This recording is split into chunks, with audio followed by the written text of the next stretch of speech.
नमस्कार. खबर 24 एक्सप्रेस मध्ये आपलं स्वागत आहे. मी राणी गजबी.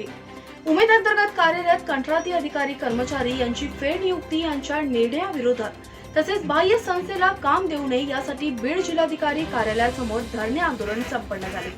उमेद महाराष्ट्र राज्य ग्रामीण जीवन उन्नती अभियान अंतर्गत कंत्राटी स्वरूपात काम करणाऱ्या कर्मचाऱ्यांना अचानक पत्रकान्वये पुनर्नियुक्ती थांबवण्याचे आदेश आल्यामुळे सद्यस्थितीत राज्यभरातील 500हून अधिक कर्मचारी आणि अभियानातील सेवा एका क्षणात संपुष्टात आली असून उर्वरित सर्व अधिकारी आणि कर्मचारी यांच्या बाबतीतही नजीकच्या काळात ही वेळ येण्याची शक्यता आहे. यामध्ये बीड जिल्ह्यामध्ये कार्यरत अधिकारी कर्मचारी यांचा समावेश आहे.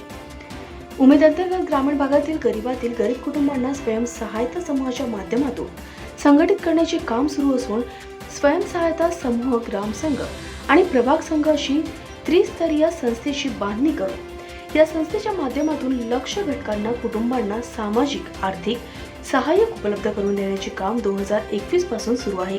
उमेद ग्राम विकास विभाग महाराष्ट्र शासन यांच्या आदेशानुसार अभियानामध्ये कार्य कंत्राटी अधिकारी कर्मचारी यांच्या बाबत घेतलेला निर्णय हा सर्व अधिकारी कर्मचारी यांचा सेवा आता तात्काळ आणि नजीकच्या 12 महिन्याच्या काळात खंडित करणार आहेत. सदर निर्णय जसा यामागील 8 वर्षापासून कार्यरत अधिकारी कर्मचारी यांच्या वैयक्तिक, कौटुंबिक, आर्थिक, सामाजिक आणि एकूणच भविष्यातील वाटचाल विपरीत परिणाम करणार आहे. म्हणून उमेदच्या वतीने आज जिल्हाधिकारी कार्यालयासमोर धरणे आंदोलन करण्यात आले. यामध्ये सर्व कंत्राटी कामगार मोठ्या संख्येने उपस्थित होते. खबर 24 एक्सप्रेस करिता विनोद शिंदे, बीड.